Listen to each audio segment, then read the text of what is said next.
Now, our next level beneath the bronchi level is called bronchioles. Now, bronchioles, these no longer have cartilage, but they replace it with large amounts of smooth muscle.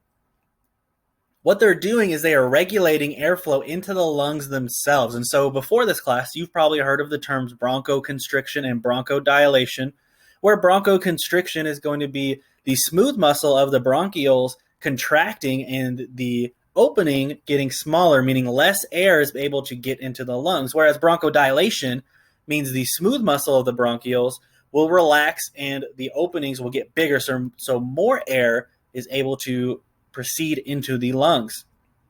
Now, something you'll probably see is these bronchioles, they have a tendency of getting irritated, say, through some kind of pollen outside or any kind of other substance that causes an immune response. And that's what we see with asthma, is these bronchioles get irritated and they constrict, causing a person to not be able to breathe adequately.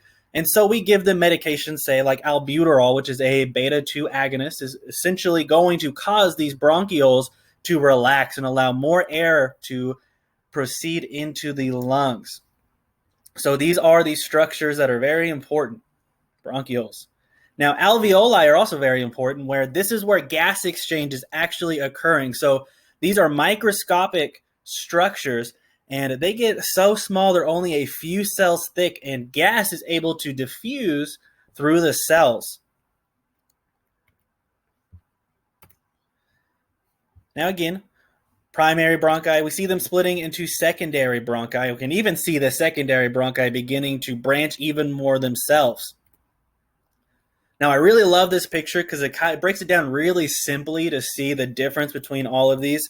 Now, in real life, these aren't going to be this close to size, but this is just kind of making an easy to understand illustration of the differences in these levels.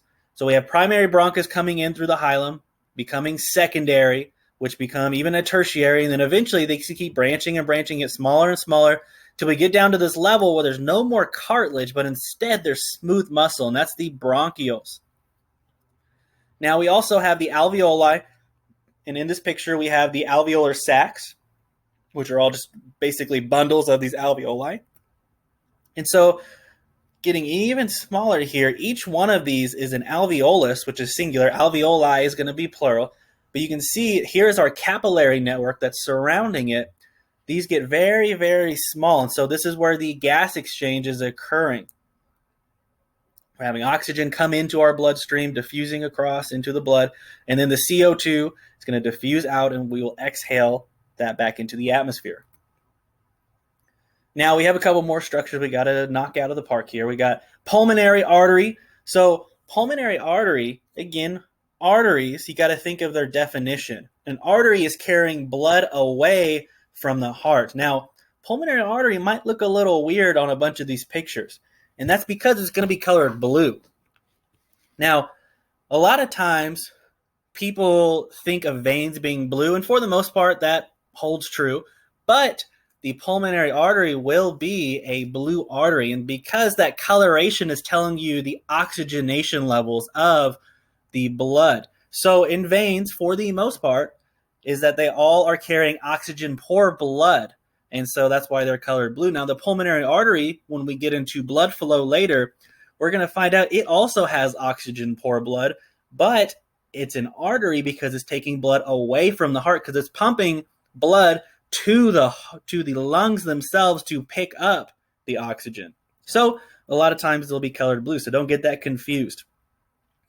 We're also going to see pulmonary veins, and again, just like we've seen with all the other veins and arteries, these are going to have a very thin wall compared to the artery.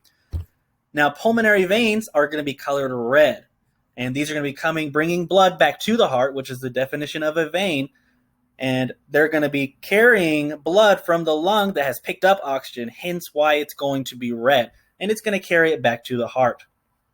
And then we're also going to have the diaphragm. So this is a muscle underneath the lungs that is actually dome-shaped, and when it contracts, it flattens out and allows the lungs to be able to expand more and fill up with air.